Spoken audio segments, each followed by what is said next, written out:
नमस्कार दोस्तों, आपका स्वागत है हमारे चैनल पर। आज की कहानी भारत की राजनीति के दो बड़े चेहरों की है, नरेंद्र मोदी और राहुल गांधी। इन दोनों के बीच की यह जंग अब पूरे देश की सियासत का सबसे गर्म विषय बन चुकी है। एक तरफ हैं प्रधानमंत्री नरेंद्र मोदी, जिन्होंने बीते 10 वर्षों में सत्ता को मजबूत बनाया है, और दूसरी तरफ है राहुल गांधी, जो खुद को जनता की आवाज बताकर मोदी सरकार को खुली चुनौती दे रहे हैं। आज हम बात करेंगे कि आखिर क्या वजह है कि राहुल गांधी और नरेंद्र मोदी के बीच टकराव हर गुजरते दिन के साथ और तेज होता जा रहा है। कौन किस पर क्या आरोप लगा रहा है, जनता किसके साथ खड़ी है बिहार, और आने वाले चुनावों पर इसका क्या असर पड़ेगा, और विपक्षी गठबंधन किस रणनीति से बीजेपी को रोकने की कोशिश में है। राहुल गांधी ने हाल ही में कोलंबिया में एक कार्यक्रम के दौरान कहा कि भारत के लोकतंत्र पर थोक में हमला हो रहा है। उन्होंने कहा कि देश की संस्थाओं पर दबाव है और विपक्ष की आवाज को कुचला जा रहा है। राहुल गांधी का कहना था कि चुनाव आयोग, न्यायपालिका और मीडिया पर सरकार का अप्रत्यक्ष दबाव बढ़ा है, जिससे लोकतांत्रिक माहौल कमजोर हुआ है। उनके इस बयान ने राजनीति में बवाल मचा दिया। बीजेपी ने कहा कि राहुल गांधी भारत की छवि को विदेशों में खराब कर रहे हैं और उन्हें देश की आलोचना करने की आदत हो गई है। बीजेपी नेताओं ने राहुल को प्रचार का नेता बताया और कहा कि वे देश को बदनाम करने के लिए साजिश कर रहे हैं, लेकिन राहुल गांधी अपने बयान पर कायम हैं। उन्होंने कहा कि सच बोलने से डरना नहीं चाहिए, जो हो रहा है उसे दुनिया को पता चलना चाहिए। राहुल गांधी का कहना है कि भारत की जनता लोकतंत्र की रक्षक है और अंत में सच की जीत होगी। राहुल गांधी ने हाल ही में एक और बड़ा दावा किया। उन्होंने कहा कि हमारे पास वोट चोरी के प्रमाण हैं और कांग्रेस जल्द एक ऐसा खुलासा करेगी जो राजनीति की तस्वीर बदल देगा। राहुल ने कहा कि यह खुलासा इतना बड़ा होगा कि नरेंद्र मोदी जनता के सामने चेहरा दिखाने लायक नहीं रहेंगे। राहुल गांधी का कहना है कि चुनाव प्रक्रिया में गड़बड़ियां हुई हैं, मतदाता सूची में छेड़छाड़ की गई है और सत्ता पक्ष ने संस्थाओं का इस्तेमाल अपने पक्ष में किया है। बीजेपी ने राहुल गांधी के इन आरोपों को खारिज करते हुए कहा कि कांग्रेस के पास कोई सबूत नहीं है। बीजेपी प्रवक्ताओं ने कहा कि ये आरोप झूठे हैं और कांग्रेस हार से घबरा गई है, लेकिन राहुल गांधी बार बार यह दोहरा रहे हैं कि इस बार सबूतों के साथ बात होगी और देश को पता चलेगा कि वोट चोरी कैसे की गई। अब आते हैं बिहार की तरफ, जहां की राजनीति एक बार फिर राष्ट्रीय चर्चा का केंद्र बन गई है। नीतीश कुमार, जिन्होंने पहले बीजेपी के साथ गठबंधन किया था, अब उनका रुख बदलता दिख रहा है। बिहार में कांग्रेस, राजद और जदयू के बीच फिर से समीकरण बन रहे हैं। नीतीश कुमार का कहना है कि बिहार की जनता बदलाव चाहती है और राहुल गांधी का नेतृत्व नई दिशा दे सकता है। बिहार की सियासत में यह बड़ा संकेत है, क्योंकि नीतीश कुमार का साथ किसी भी राष्ट्रीय गठबंधन के लिए अहम होता है। मोदी सरकार के लिए बिहार हमेशा से एक भावनात्मक और राजनीतिक रूप से महत्वपूर्ण राज्य रहा है। प्रधानमंत्री मोदी ने हाल ही में बिहार में कई योजनाओं का उद्घाटन किया। उन्होंने कहा कि बिहार युवाओं की ऊर्जा का केंद्र है और यहां विकास की नई लहर उठेगी। लेकिन राहुल गांधी और विपक्षी दलों का कहना है कि मोदी सरकार की घोषणाएं केवल कागजों तक सीमित हैं। बिहार में रोजगार की स्थिति खराब है, शिक्षा की हालत कमजोर है और किसान परेशान। अब विपक्षी गठबंधन यानी इंडिया ब्लॉक की बात करें, यह गठबंधन बीजेपी को रोकने के लिए बना है। इसमें कांग्रेस, राजद, जदयू, तृणमूल, आम आदमी पार्टी, समाजवादी पार्टी जैसे कई दल शामिल। राहुल गांधी इस गठबंधन का चेहरा बनने की कोशिश में है। विपक्ष की रणनीति यह है कि देश के हर राज्य में बीजेपी को एक मजबूत स्थानीय चुनौती दी जाए। राहुल गांधी का कहना है कि बीजेपी को अब हर राज्य में जवाब मिलेगा और जनता अपने हक के लिए खड़ी होगी। विपक्ष की कोशिश है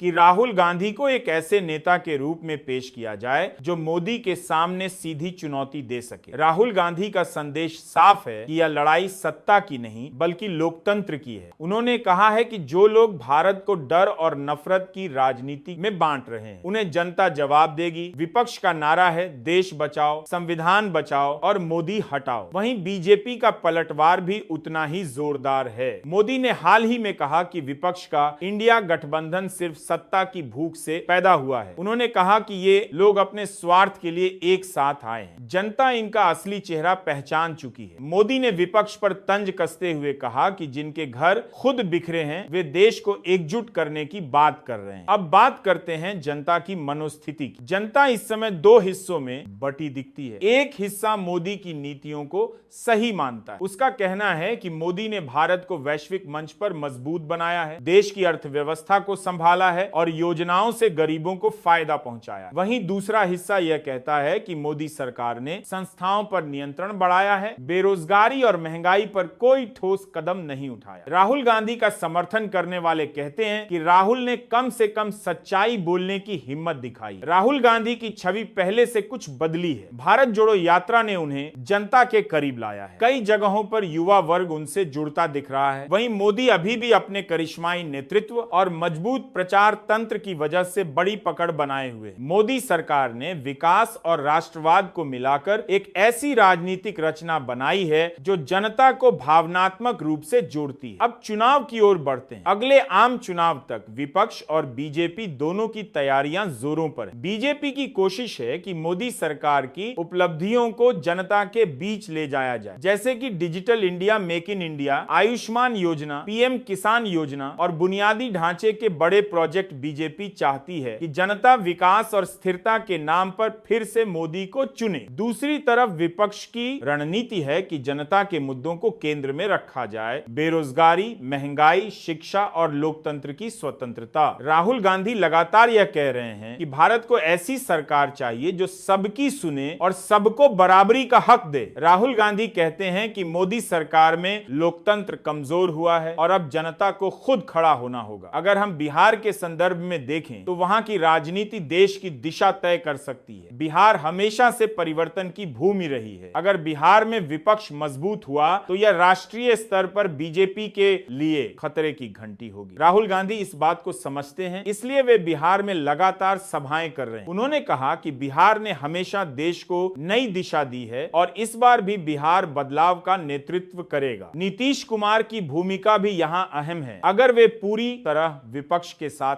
आ गए तो बीजेपी को बिहार में मुश्किलें होंगी, लेकिन नीतीश के बारे में यह भी कहा जाता है कि वे परिस्थिति के अनुसार फैसला लेते हैं और किसी भी वक्त पाला बदल सकते हैं। इसलिए बीजेपी और कांग्रेस दोनों नीतीश को साधने में लगी हैं। अब बात करते हैं राजनीति के असली मोर्चे की, यानी जनता के दिल की। इस समय जनता सबसे ज्यादा महंगाई, बेरोजगारी और आर्थिक असमानता से परेशान है। विपक्ष यही तीन मुद्दे उठाना चाहता है। राहुल गांधी बार बार कहते हैं कि मोदी सरकार ने बड़े उद्योगपतियों को फायदा पहुंचाया है और गरीबों को सिर्फ वादे दिए। मोदी का जवाब है कि देश को अगर स्थिरता चाहिए तो मजबूत सरकार चाहिए और वो सरकार बीजेपी की है। मीडिया की भूमिका भी इस जंग में अहम है। कुछ मीडिया संस्थान बीजेपी समर्थक माने जाते हैं और कुछ राहुल गांधी के पक्ष में लगातार रिपोर्टें चलाते हैं। सोशल मीडिया ने भी इस लड़ाई को नया रूप दिया है। ट्विटर, फेसबुक और यूट्यूब पर राहुल बनाम मोदी की बहस 24 घंटे चलती रहती है। जनता खुद अपनी राय बनाती है और वीडियो वायरल हो जाते हैं। अब जनता सिर्फ सुनने वाली नहीं रही बल्कि जवाब देने वाली बन गई। अगर हम भविष्य की ओर देखें तो आने वाला साल राजनीति के लिए निर्णायक होगा। विपक्ष अगर एकजुट रहा तो मोदी सरकार के लिए चुनौती बढ़ेगी, लेकिन अगर विपक्षी दलों में मतभेद हुआ तो बीजेपी को फायदा होगा। मोदी और राहुल दोनों जानते हैं कि यह लड़ाई सिर्फ चुनाव की नहीं बल्कि भरोसे की है। जनता जिस पर भरोसा करेगी वही सत्ता में आएगा। तो दोस्तों, आज हमने देखा कि नरेंद्र मोदी और राहुल गांधी की जंग किस तरह से आगे बढ़ रही है। यह सिर्फ दो नेताओं की लड़ाई नहीं बल्कि दो विचारधाराओं का टकराव है। एक तरफ राष्ट्रवाद, विकास और स्थिरता की बात है, दूसरी तरफ लोकतंत्र, समानता और पारदर्शिता की मांग है। राहुल गांधी कह रहे हैं कि देश को डर की राजनीति से बाहर आना होगा, जबकि मोदी कह रहे हैं कि देश को मजबूत सरकार की जरूरत है। अब फैसला जनता के हाथ में है। बिहार और आने वाले चुनाव इस बात का संकेत देंगे कि भारत की राजनीति किस दिशा में जाएगी। क्या राहुल गांधी का वोट चोरी का खुलासा राजनीति में तूफान लाएगा या बीजेपी फिर से